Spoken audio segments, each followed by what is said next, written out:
Okay, tuloy-tuloy lang ang pagbabasa natin. Magtungo na tayo sa Title 12 ng Revised Penal Code Book 2. Yung Crimes Against the Civil Status of Persons.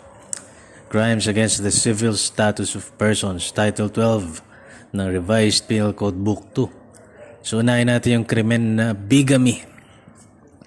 Ang elemento ng bigamy ay, number 1, the offender has been married. He or she contracts a second or subsequent marriage without the first marriage having been legally dissolved, or in case his or her spouse is absent, the absent spouse could not yet be presumed dead under the Civil Code. And number 4, the second or subsequent marriage has all the essential requisites of validity. So yun ang bigamy. Meron kang asawa. Nagpakasal ka ba sa iba? Nagpakasal ka nang hindi pa nadidissolve ang iyong marriage, hindi ka pa naaanal, o hindi pa siya nape-presume, sakaling wala yung asawa mo, hindi pa siya nape-presume na dead under the Civil Code. At yung pangalawa mong kasal o yung kasunod mong kasal ay merong validity. May mga essential requisites ng validity. O sabi nga ng People versus Concepcion, the crime of bigamy does not fall within the category of private crimes that can be prosecuted only at the instance of the offended party. The offense is committed not only against the first and second wife but also against the state. Yun. Kaya under siya ng title ng Crimes Against the Civil Status of the Person. So ibig sabihin, pwede kang kasuhan ng bigamy ng estado. Okay, yun ay isang krimen against the state. There must be a summary proceeding to declare the absent spouse presumptively dead. The period of absence is now 4 years. Also, a judicial declaration of the nullity of a marriage void ab initio is now required. Once convicted of bigamy, one convicted by bigamy may be prosecuted for concubinage as both are distinct offenses. Failure to exercise due diligence to ascertain the whereabouts of the first wife is bigamy through reckless imprudence, ayon sa kasong US versus Biasbas. Believing in good faith that his first marriage was dissolved by death of his first wife cannot be deemed guilty of the crime of bigamy because there is no fraudulent intent, which is one of the essential elements of the crime. Ayon yun sa US versus Enriquez. Tapos, the absolute nullity of a previous may be invoked for purposes of remarriage on the basis solely of a final judgment declaring such previous marriage void. In short, there is a need of a judicial declaration of such nullity before the accused may validly remarry. Yan ang sinabi ng ating Korte Suprema. Okay. One, although not yet married before, who knowingly consents to be married to one who is already married is guilty of bigamy, knowing that the latter is married, and the marriage is still valid and subsisting. It is believed, however, that since the cooperation is indispensable, the liability should be that of a principal. So yung, alam mo nang may asawa, pumayag ka pang magpakasal kayo, ay considered principal ka sa crime of bigamy. A simulated marriage, such as one lacking the essential elements, is not a marriage at all, can be adduced as a defense in the criminal case of bigamy and cannot be deemed a prejudicial question to the bigamy charge. So kung wala namang lacking naman ng essential elements yung marriage mo sa pangalawa, pwede siyang depensa sa crime of bigamy. Ito naman, yung krimen na marriage contracted against provision of laws. Ayan. Ang elemento niya ay, number 1, the offender contracted the marriage without being included in bigamy. And number 2, he knew at the time that the requirements of the law have not been complied with or the marriage was in disregard of legal impediments. So yun, pumayag ka magpakasal ng hindi alinsunod sa batas. Okay? Para ka nanlilin lang kasi nun eh. Okay.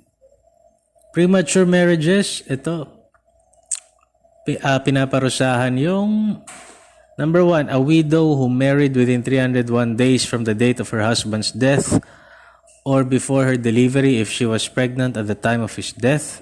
Bawal yun, ha? So, kailangan kung biyuda ka, huwag ka magpapakasal sa loob ng 301 days. Okay?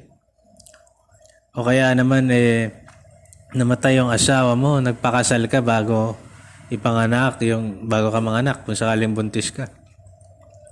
O kaya naman number 2, a woman whose marriage having been dissolved or annulled, married before her delivery or within 301 days after the legal separation. Ako. Pero yung article na ito does not apply when the wife knew that she was pregnant when she contracted the subsequent marriage. Article 351 punishes premature marriages in order to prevent doubtful paternity. Okay, pero kung alam niya na kung sino yung tatay nun at nagpakasal pa rin siya, hindi applicable yung article na yun. If the widow contracts the marriage in good faith in the belief that her husband was permanently impotent or sterile, there is no liability. Okay. Okay, magtungo naman tayo sa Title 13, yung Crimes Against Honor.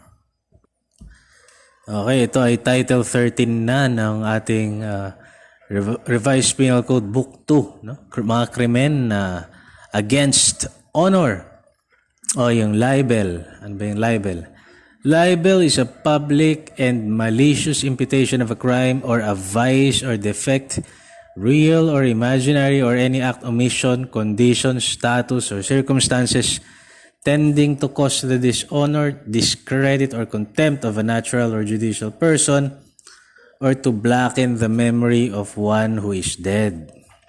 That is under Article 353 of the Revised Penal Code. Ang sabi niya naman, libel does not necessarily involve moral turpitude, ayon sa kasong Benguete versus Mayor.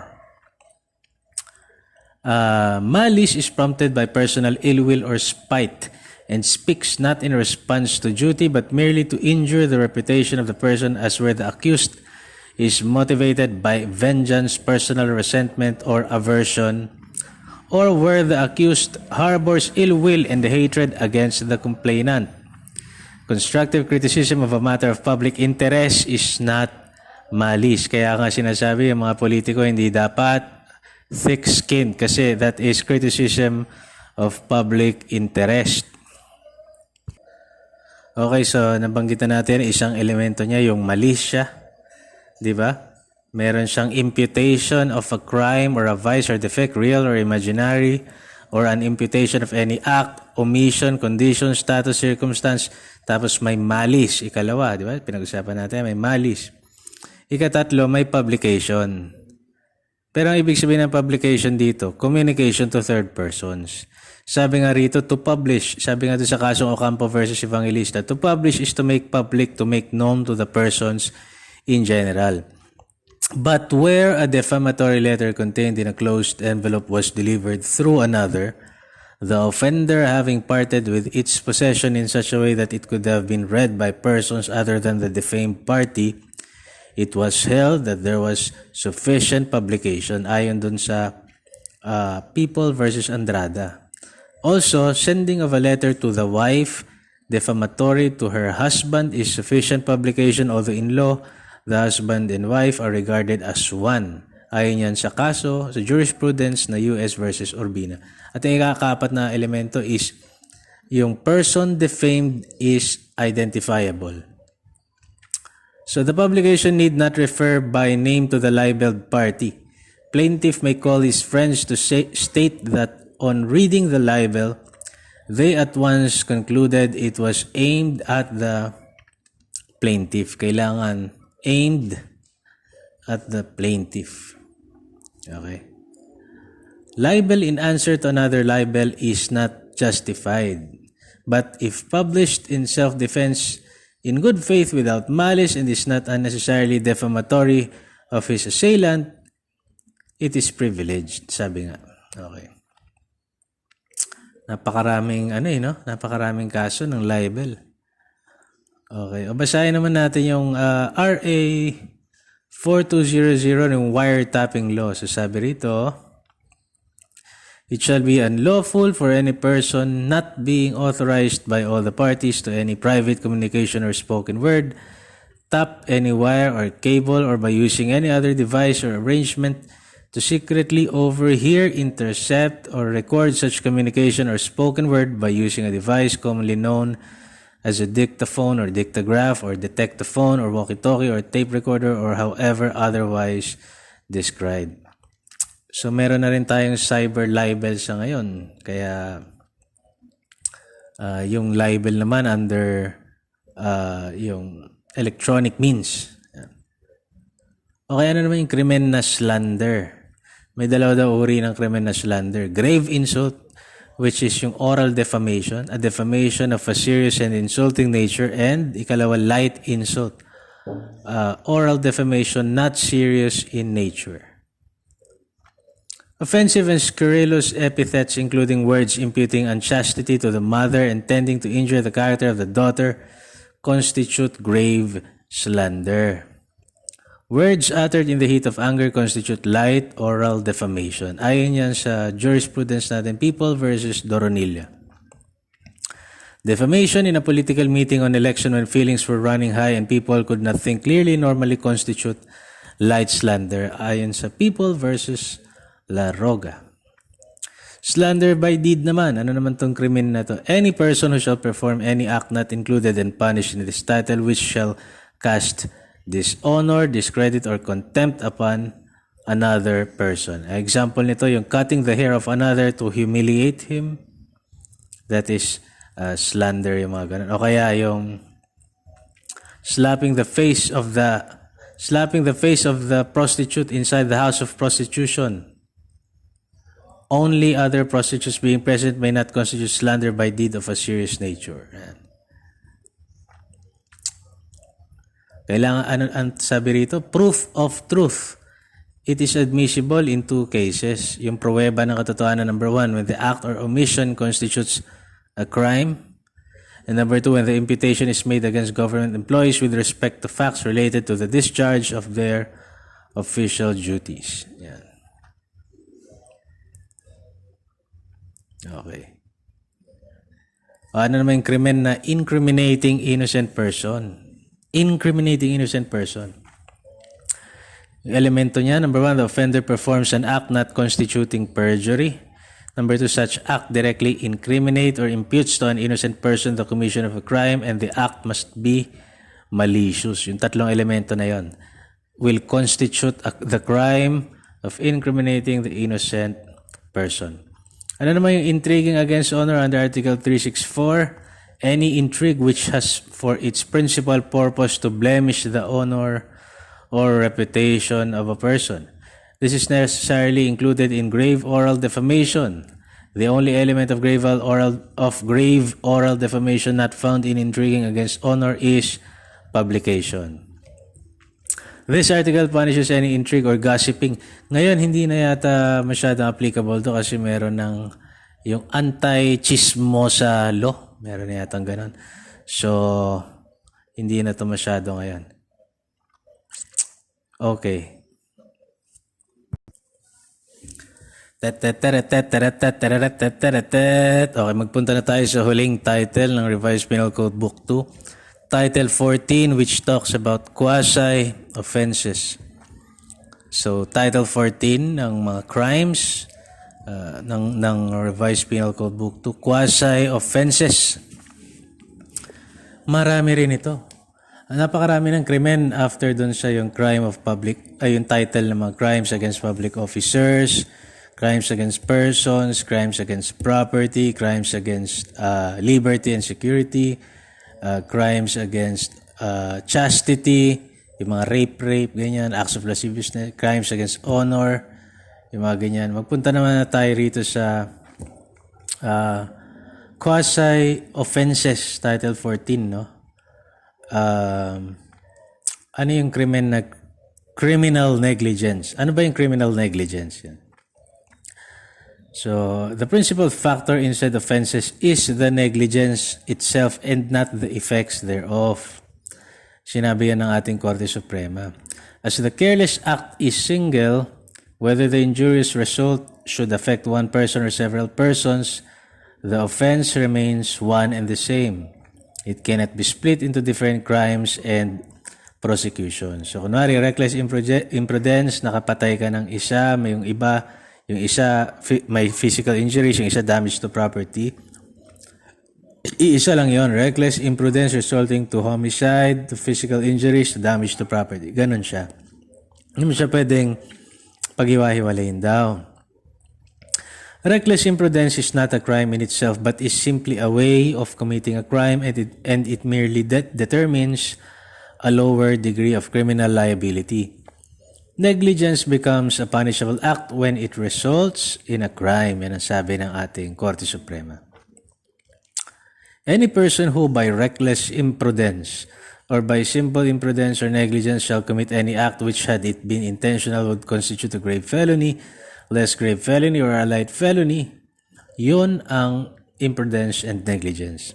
When the execution of the act shall have only resulted in damage to property of another, the offender shall be punished by a fine ranging from an amount equal to the value of the said damages to 3 times such values. Yung kasing reckless imprudence consists in voluntary but without malice. Voluntary siya pero walang mali siya in doing or failing to do an act from which material damage results by reason of inexcusable lack of precaution on the part of the person performing or failing to perform such act, taking into consideration his employment or occupation, degree of intelligence, physical condition, and other circumstances regarding persons, time, and place. Yun ang reckless imprudence. Simple imprudence naman consists in the lack of precaution displayed in those cases in which the damage impending to be caused is not immediate nor the danger clearly manifest. So the penalty is next higher in degree if the offender fails to lend on the spot to the injured party such help as may be in his hands to give. Yan. So kapag ka nakadisgrasya ka, kailangan mo talagang tulungan sila. Test of negligence. Did the defendant in doing the alleged negligent act use the reasonable care and caution which an ordinary prudent person would have used in the same situation? If not, then he is guilty of negligence. Yun ang test of negligence pala. Di ba? Yung ginawa mo ba, yun din ba ang gagawin ng ganun ba kikilos yung isang ordinaryong prudent, ordinaryong maingat na tao? In the crimes committed by culpa naman, the act is voluntary but the criminal result is not willed.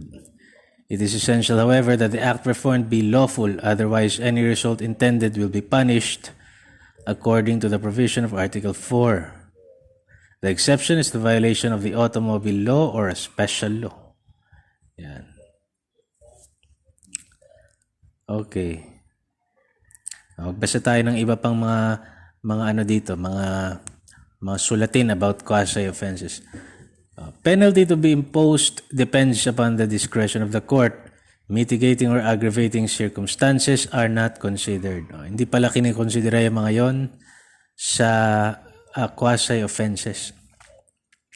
A person is guilty of homicide with serious physical injuries through reckless imprudence, where by his own recklessness and unreasonable fast driving and by carrying a number of passengers in excess of what is permitted by law and regulation, his car collided with another, as a result of which a passenger dies and another is seriously injured.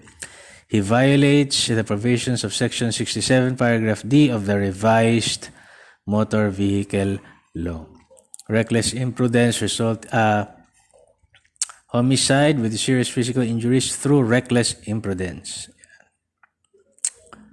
Ito, na-discuss natin to sa transportation law, pero basahin pa rin natin. In accordance with the doctrine of last clear chance, the contributory negligence of the party injured will not defeat the action if it might be shown that the accused might, by exercise of reasonable care and prudence, have avoided the consequence of the negligence of the injured party.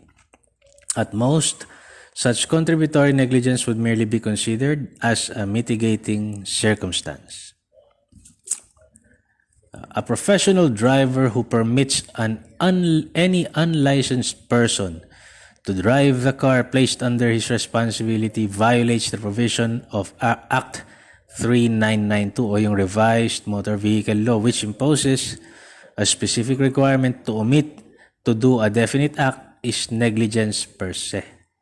So to omit, yung hindi mo ginawa, yung dapat mong gawin, is negligence per se.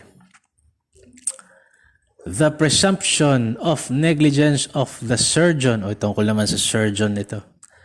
Presumption of negligence of the surgeon cannot arise or is not available simply because the operation was not successful. There must be proof of breach of duty on his part and the causal connection between such breach and the resulting death of the patient. Kaya napakahirap pagka may namatay sa operating table. Sino magpapatunay na may ginawang kamalian yung surgeon? Kapwa niya surgeon din. Meron ka bang makikitang ganon? Medyo mahirap yun. So doon nagtatapos yung ating quasi offenses. Pero parang may hindi ako nabasa yung estafa, no? Okay, meron na palang bago kasing batas tungkol sa estafa, yung RA number 10951. Ito yung law adjusting the amount or the value of property and damage on which a penalty is based and the fines imposed under the revised penal code. So, RA 10951 has amended the provisions under Act number 3815 or otherwise known as the revised penal code. Okay. Inamyendahan niya yung provisions ng estafa sa revised penal code.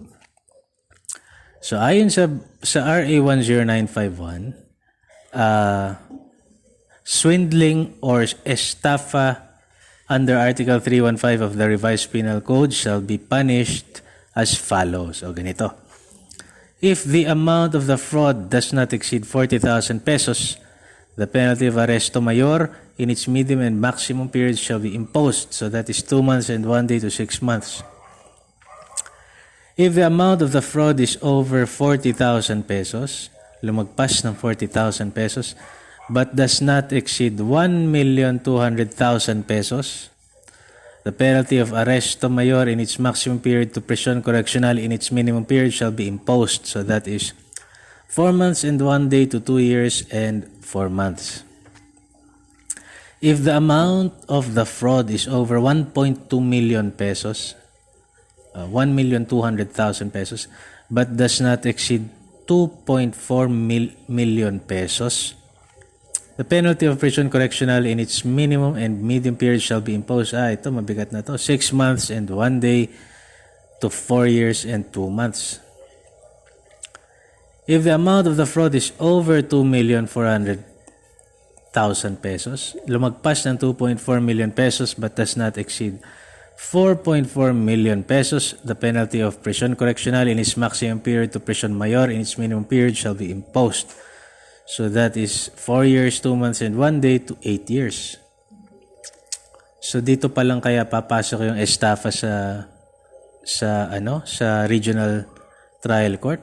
Pag mas mababang estafa ba sa MTC siya? Kasi di ba ang pinaparusahan sa RTC, mga krimen na may penalty na 6 years pataas. Hindi ko na sure doon ha. If the amount of fraud exceeds 4.4 million pesos, the penalty of prison mayor in its minimum period shall be imposed, adding 1 year for each additional 2 million pesos, but the total penalty which may be imposed shall not exceed 20 years. So, kung maraming milyon yung 100 milyon kunwari yung 200 milyon in estafa mo, hindi siya yung penalty mo shall not exceed 20 years. Okay. However, any person who shall defraud another by means of false pretenses or fraudulent acts, as defined under Article 315, Paragraph 2 of the RPC, to wit, yung by post-dating a check or issuing a check in payment of an obligation when the offender had no funds in the bank or his funds deposited therein were not sufficient to cover the amount of the check, yung uri ng estafa na ito shall be punished by the fraud does not exceed 40,000 pesos, 6 years and 1 day to 8 years of prison mayor. The amount of fraud is over 40,000 but that does not exceed 1.2 million pesos. Penalty of prison mayor in its medium period, 8 years and 1 day to 10 years. If the amount of the fraud is over 1.2 million pesos but does not exceed 2.4 million pesos, the penalty of prison mayor in its maximum period shall be imposed. So that is 10 years and 1 day to 12 years. If the amount of fraud is over 2.4 million pesos but does not exceed 4.4 million pesos, the penalty of reclusion temporal in its minimum and medium period shall be imposed. So that is 12 years and 1 day to 17 years and 4 months. If the amount of fraud is over 4.4 million pesos but does not exceed 8.8 million pesos, the penalty of reclusion temporal in its maximum period shall be imposed. So that is 17 years and 4 months and 1 day hanggang 20 years. If the amount exceeds 8.8 million pesos, the penalty shall be reclusion perpetua. Ayan. Nakalimutan ko na yung pagkakaiba nila ng BP22 eh. Parang sa araw lang yung hindi siya parang pag BP22 yata 5 days ba? Pag estafa, 3 days. Yung estafa through bouncing checks. O baliktad. Nako, hindi ko na sure. The crime of other deceits under Article 318 ng RPC. Yung other deceits, ibang uri ng panlilin lang. So the penalty of arresto mayor and a fine of not less than the amount of the damage caused and not more than twice such amount shall be imposed upon any person who shall defraud or damage another by any other deceit not mentioned under Article 315 and 315 to 317 of the Revised Penal Code. Moreover, any person who for profit or gain shall interpret dreams, make forecasts, tells fortunes, or take advantage of the credulity of the public in any other similar manner shall suffer the penalty of arresto mayor, which is 1 month and 1 day to 6 months, or a fine not exceeding 40,000 pesos. So, yun po ang new penalties for estafa or swindling under RA 10951.